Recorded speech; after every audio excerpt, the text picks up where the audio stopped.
So today we're finally going to wrap up our series on Blender render materials and the Blender render engine. We've talked about creating materials for objects. We've talked about adding textures here. And of course, whenever we're adding a texture for a material that we created, we want to make sure that we're on this material icon here. We've also talked about creating images from within Blender and loading images from our hard drive. We talked about how most of the time when you're working with image maps in your textures, that the type of mapping you'll be using is the UV mapping. But if we click up here next to where it says type, you'll see there's actually quite a few other options for textures besides just using an image or movie map, which is what we typically use with textures. Now there is another image texture type we can use called environment map, which is for using images as your background, your skies, or some sort of scene or something off in the distance. But beyond that, the rest of these are known as procedural textures. And a procedural texture differs from an image texture in that the texture created from these different types are generated via math equations as opposed to using the actual JPEG, TIFF, PNG image, or what have you. So they have the disadvantage of not immediately looking as realistic as an image, but they have a bunch of other huge advantages, such as because they're generated by math, it makes it a lot easier for them to just work with odd-shaped objects without having to have them UV mapped onto your object. They can oftentimes just look really great no matter how complex or weird the shape is.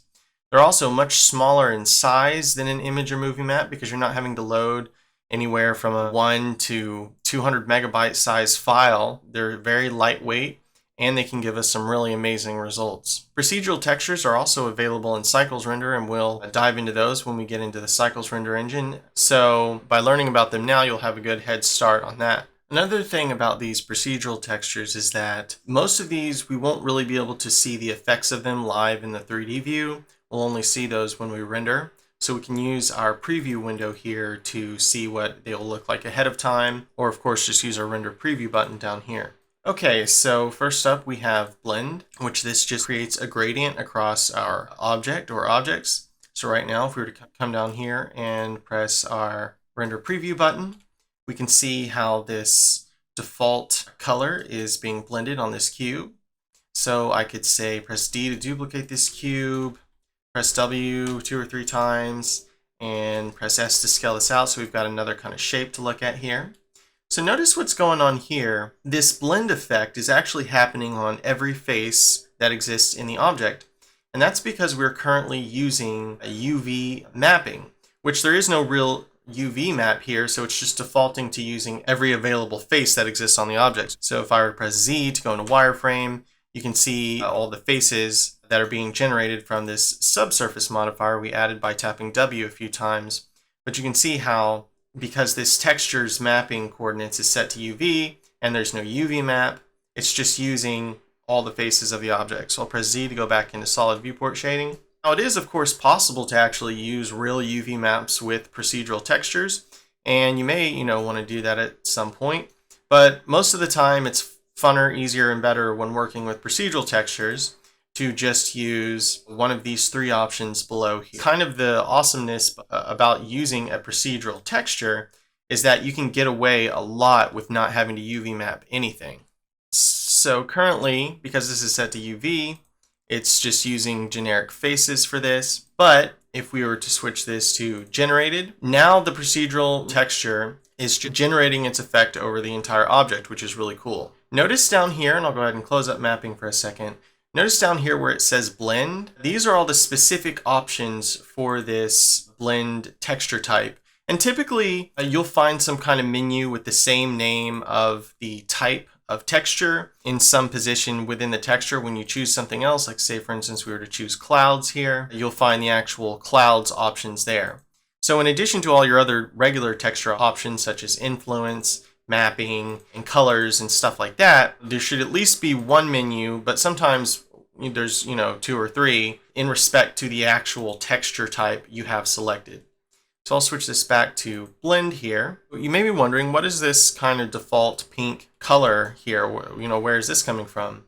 This is actually coming from, if we click open the influence tab, which we did a whole video on influence settings, This is coming from this RGB to intensity here. If we were to change this to, say, green or something, this will change our blend color. In the same way that you can use this influence menu here to adjust a bunch of different things about your texture if using an image for your texture, you can do the same thing when using any of these procedural textures. So I could use this color value, which sort of controls the opacity of the overall regular diffuse, just the plain color of what the texture is producing.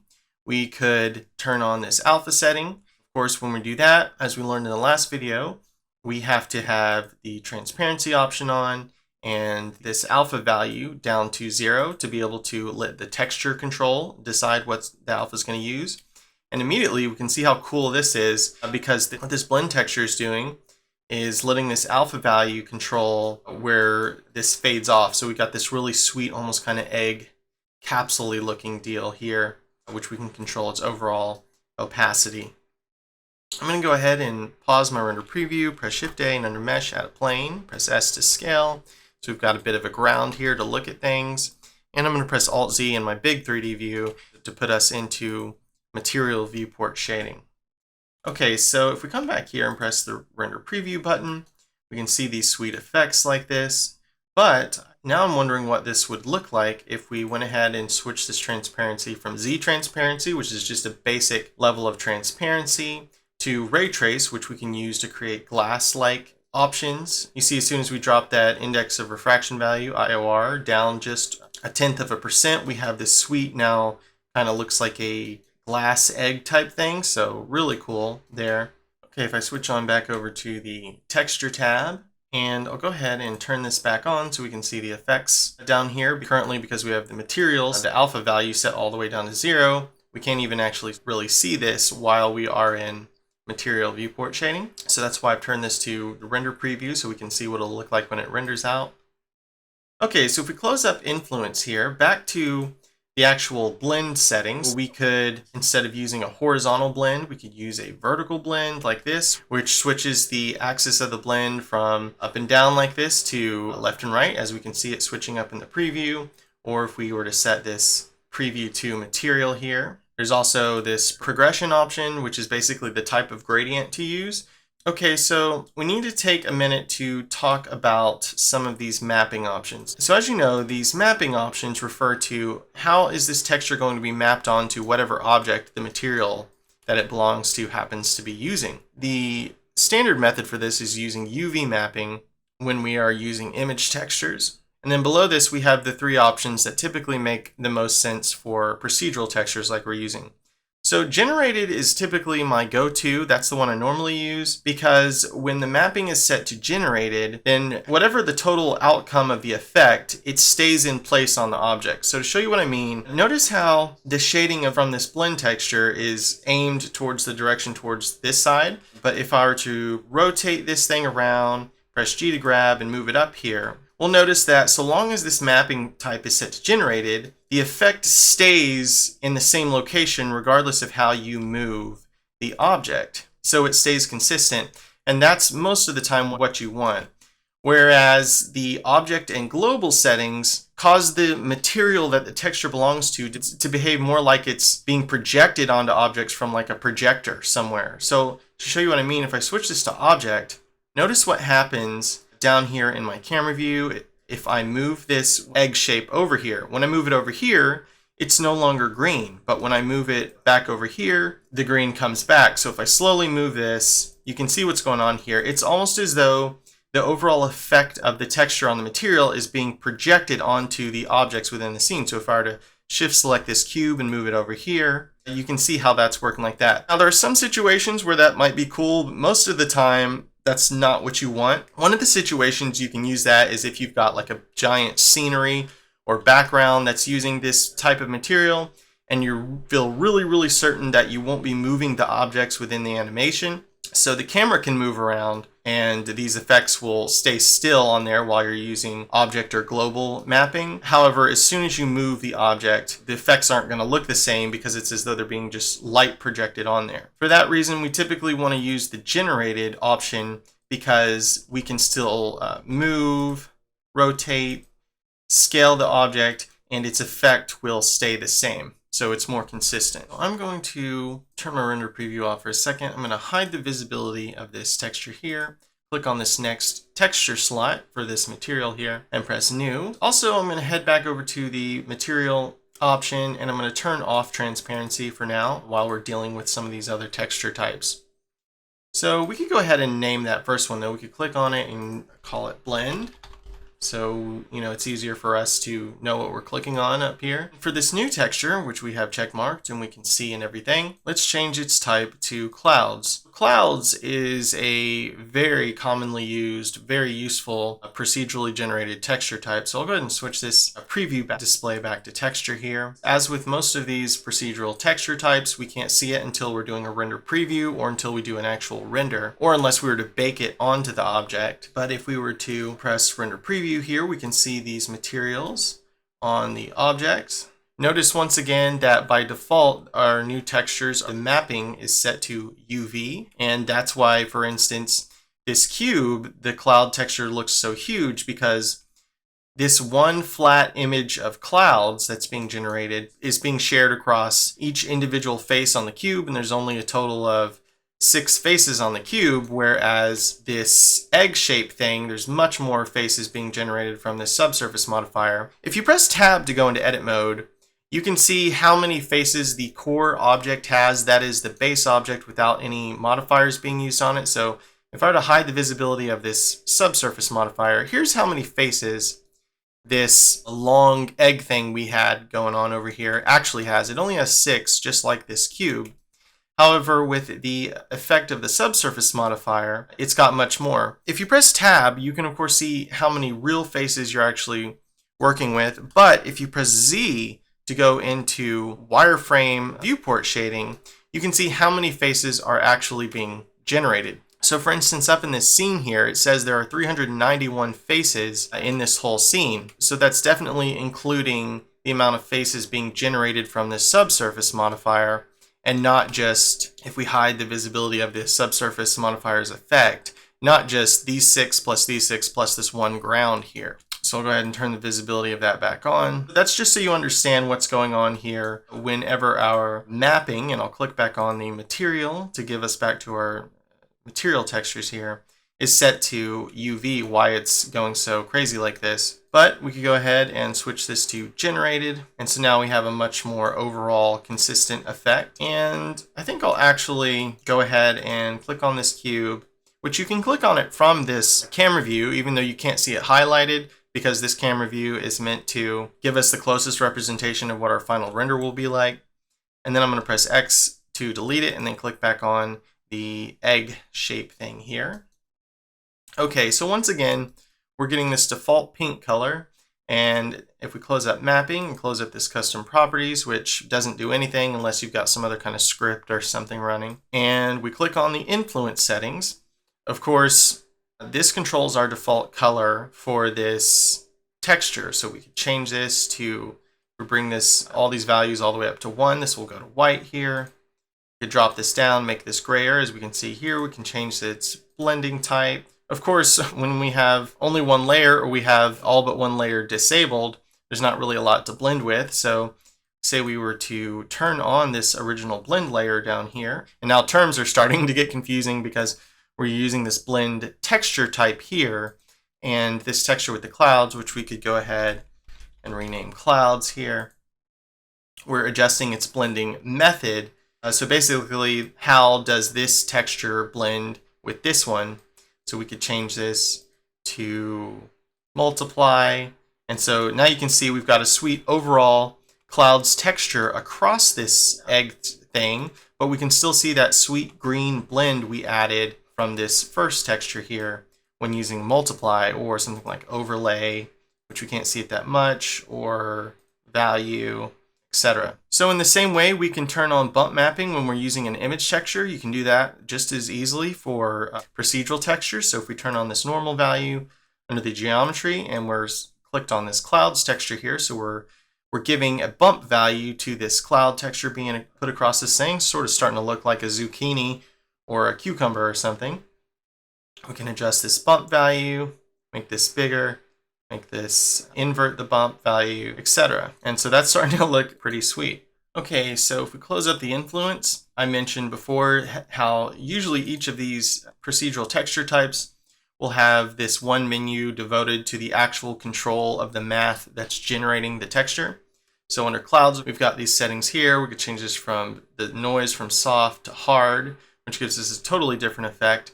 Let's go ahead and press render preview down here so we can see how that effect changes. And maybe under the influence settings, decrease this normal value quite a bit so we can see more of the effects coming from how this texture is looking. So here is soft versus hard here. We can also see how this is displaying up in this preview. Okay, so if I switch this back to soft here, under this basis, this is the starting line for all of the math generated for the cloud texture. So by default, we've got this Blender Original. We also have cell noise, which as you can see down here, gives us a pretty sweet effect, especially with this normal bump mapping we have activated down here. And let's go ahead and pause that, and let's right click here to snap the cursor. And let's make a monkey, press W a few times to give it some smoothing, and we will give it this same material as well. So now we have kind of two objects to look at as this is going on here. Click back on the texture properties and close up the influence, back to the clouds here where we're using this cell noise space. So if we press the render preview button, we can see how this looks. So notice how evenly distributed this effect is over this whole Suzanne head, even though we're not using any UV mapping at all. So this is a really good example of how procedurally generated materials and textures can do some like super cool stuff for us. We have the size we can control. So if we increase this, it will increase the size of those. Starting to look sort of like a jigsaw puzzle there. And then you have depth, which refers to the iterations or the amount of times the effect is multiplied within itself. So if we increase this up to 3, notice that the effect is layered over itself by more and more levels here. So we can increase this size up a bunch here, but then increase this depth and have a bunch of different levels of this effect going on. To the right here, we have this Nabla, I think I'm pronouncing that correctly, setting, which, if I understand correctly, this value only really comes into play when you're using a super dense textures. So if the size were super small and you're using a ton of depth, this is used to calculate normal information from the texture space. I'm not entirely sure if that means calculate the way that the diffuse color is supposed to look based on this setting, or calculate the normal effect if you're using bump mapping under your influence settings like we are. In any case, I rarely see this actually do anything, but it's there if you want to mess with it at some point. Okay, so we have Verona Crackle, which as you can see, this is really cool for creating super organic looking type stuff, whether it was, maybe going to be something leather or reptilian, or even if you tweak this the right way, something leafy looking. As you can see here, we got a really sweet effect going on, partly because of this blend texture underneath this clouds texture. So if I were to hide the visibility of the blend texture, we would just see that black and white clouds while using this basis of Verona Crackle here. Another thing I'm probably not pronouncing correctly. I would probably decrease this normal a bit. When we decrease the normal, it goes from reptilian to looking like, really organic leaf-like, which is super cool. So keep in mind that most of these texture types are available also in cycles. So when we get into that, you'll have a little bit of a head start having learned about what some of these things do. For instance, if we were trying to make this particular material look more organic, we may click on the material tab and turn on subsurface scattering, which helps give us an organic effect because it affects light similarly to the way skin or flesh or soft things like eggs, milk, and things like that. We could change this preset to something like skim milk, and immediately we have a much more gelatin looking thing going on here. So now it's starting to sort of give us the effect, the appearance of like veins underneath the skin. So that gives me the idea of, well, why don't we go up to this blend texture we're using, and why don't we make this some kind of red? So maybe we're looking at the skin pulled off of an object, of a creature. And yeah, it sort of looks like that. I was actually watching Predator last night, where they find all the skinned soldiers out in the woods, and it looked a lot like this. So yeah, there's lots of really cool ways to mix and match this stuff. Of course, you're not limited to just blending two textures. You can make as many as you want. and blend all these procedural textures together and find more and more cool effects.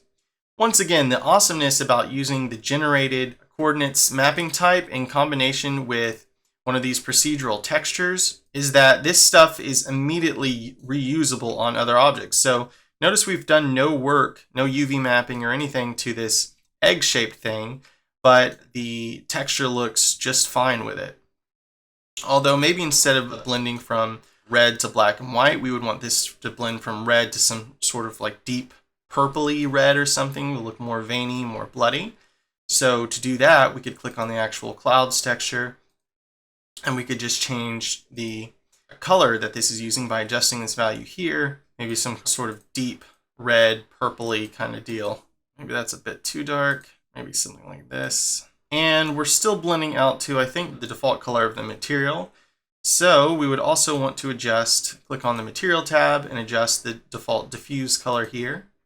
So we could make this also some other kind of color that works in conjunction with that blend we got going on. Maybe click on the HSV setting so we can turn down the saturation of this. Okay, yeah, that's starting to look very gory under there. Sweet.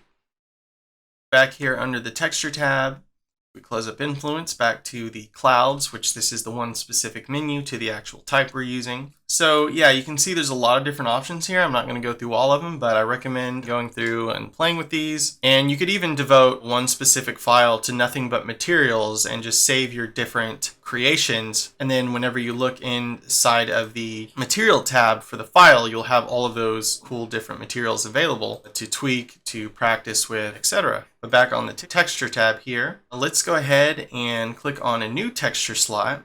And we'll go ahead and press new and create a new third texture.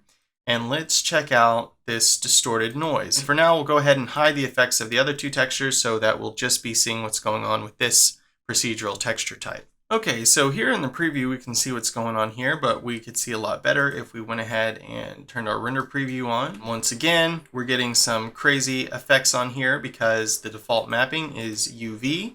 And there's no UV map, so this effect is defaulting to repeating itself over every single face of both of these objects, which is making it look really small and weird. So let's switch this to generated once more. And let's go ahead and turn off subsurface scattering for now, because we were just doing that while we were testing with that clouds material. And so we can see the basics of this distorted noise texture. So once again, our default is this kind of terrible pink color here, which we can change under the influence. Let's just go ahead and under RGB, bring these all up to 1. So we'll see this as gray. Okay, so the material still looks a bit pink because we had changed this diffuse. So let's go ahead and reset that back to white also. And if we click back on the texture, now that that's white, we need to bring the darkness of this down. So you can actually, you don't even have to use the color value if you want. You can just use normal or alpha values to create kind of effects on top of other textures. So say you were using an image, some sort of UV mapped image or something you had painted or something. You can use this as an effect for just the geometry. So we can actually turn off the color value and just have the normal effect of this procedural texture on both of these. Say you had some sort of skin texture or something for this Suzanne head, or say it was like a face or of a character or something, and you had like eyes painted on and maybe tattoos or something. And then you were using this texture with the color part of it turned off and just displaying the bump effects to use for like, say, veins or something popping off of the forehead or something like that, which is pretty sweet. But I'll go ahead and turn on that color value for now. Here is the dedicated menu for this texture type of distorted noise. See, it says distorted noise here. Of course, we have all these options similar to the cloud options of cell noise here, where this becomes very kind of modern military camo looking, which you can do different things with, or Verona Crackle, which gives us some very organic type options. And then all these different variations of Voronoi, I don't know if I'm pronouncing that right at all, which are, interesting. This is a distorted noise texture. When you think of noise in terms of audio, you think of just annoying bits of sound. But when we're talking about visually, we usually mean a bunch of dots or a bunch of things scattered visually. So distorted noise would be noise that additionally we can distort after scattering it. Then we have the size here. And so we have the same set of options here as we do up here, but these two are mixed together, and this is the level of which they are mixed. So try something like this. And there really is just a whole world of things to be found in here and effects and things you can get. So it's really all about experimenting and stuff like that. In addition to the color under this influence, we can also use this menu here to adjust any one of our textures. We can control brightness, contrast, and then saturation. Of course, saturation is the intensity of the hue, which is just black and white right now, so there's not any of that there. We could turn on ramp here, which will then let us control a gradient color from one end to the other. So you know that this little marker is the one selected because it's got the little dotted lines above it, and that's the color that it is, which is black. So we could click on that to change it. Change this to whatever we wanted, blue or something. But you can see its alpha is set all the way to 0, which means it's invisible, but we could bring that up. And now we can see this huge amount of blue here that we could click on this other marker, which gives us access to change its color. And you can see its alpha value is already up to 1. But if we brought that down to 0, we would get a transitional effect. We can adjust the color here. So yeah, just real quickly from screwing around with just a couple of different texture settings, we've got amazing looking results with these. Let's try some blending with these other textures we've been working on. We'll go ahead and rename this one Distorted Noise, since that's the type it's using. And that's about as descriptive as we need to be. Well, before we activate these ones, let's see what this would look like if we click back on the material setting and add mirror. And say we increase this mirror reflectivity here. Increase the Fresnel, increase the blend, drop the gloss just a bit. And of course, whenever you drop this gloss, you're going to need to increase these samples here to probably around 30 or 40, maybe higher if you're going for a render. But yeah, this is giving us some really weird, cool effects here. Of course, there's not a lot of really other things we got in this scene besides these two objects, which are using this material for this reflectivity to have really anything else to reflect onto it other than this plain white sky. But even then, it looks really sweet. All right, I'll pause that. Okay, back on the Textures tab. Well, I'll go ahead and disable the mirror for now because it slows down the render preview. And I sort of want to see what this will look like when we turn these other texture layers back on. We've got them working together. Of course, we can't really see this clouds one.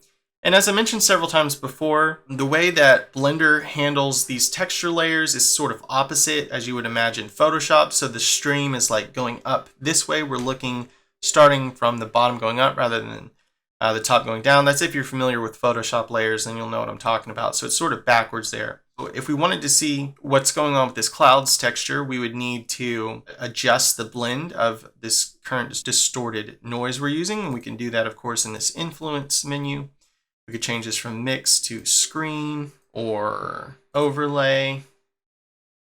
And okay, cool. Now that we've got this overlay on, we can see the underlining effects of the cloud. So if I disable this distorted noise, here's what we got going on with the clouds texture. And if we turn this back on, we can see both of them together. So what I could do is actually decrease the color value of this distorted noise, and we'll be able to see the effects of the cloud texture even more. And maybe decrease its normal value some.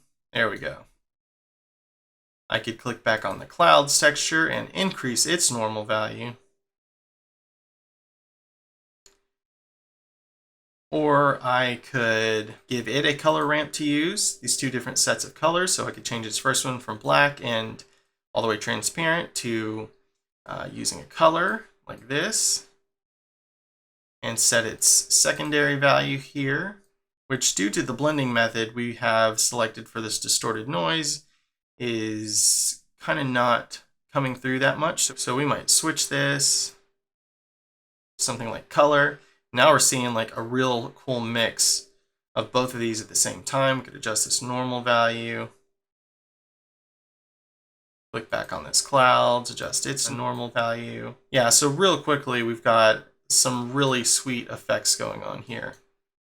So if we go ahead and click on this fourth texture here, and go ahead and disable these other textures and press New and change this type to Magic. So this Magic here, this just gives us a sort of interesting kind of shape play options here with this image pattern. So if we were to press Render Preview down here, once again, it's scattered all over the place because it's using UV map, and we don't have a UV map, and we don't want a UV map with these procedural textures here. But under mapping, let's switch this back to generated, and we can see this affecting here. Magic is one that's really cool to just use with geometry or use as an effect, like say, such as for providing an alpha channel for transparency. If we were to turn on the alpha value, and then under the material, turn on transparency again, now we have actually this magic texture controlling what areas of this material are see-through and what areas aren't. We could go ahead and click on the material itself and change its color so it's a little less blending in with the background, so we could just maybe change it to blue or something. And since we're using the ray trace version of transparency, we get these sweet reflections and kind of inner light bending that you get from glass. So I'll close that up, back to the texture here, and let's close up influence and look at its dedicated options of magic.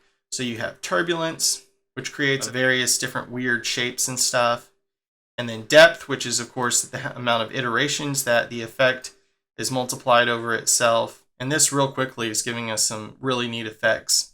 We could, under the influence, turn on normal geometry and increase this value, and maybe turn down the depth when using the normal value because it gets kind of lost in there. Now this glass material is doing some really crazy awesome things with this magic material sort of controlling it from behind the scenes. This would look even cooler if we activated ambient, which is this option is available while you are in Blender render mode.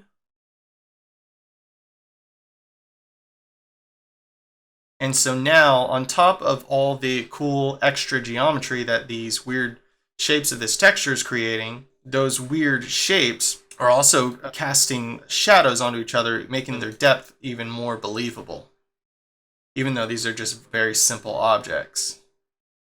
Sweet.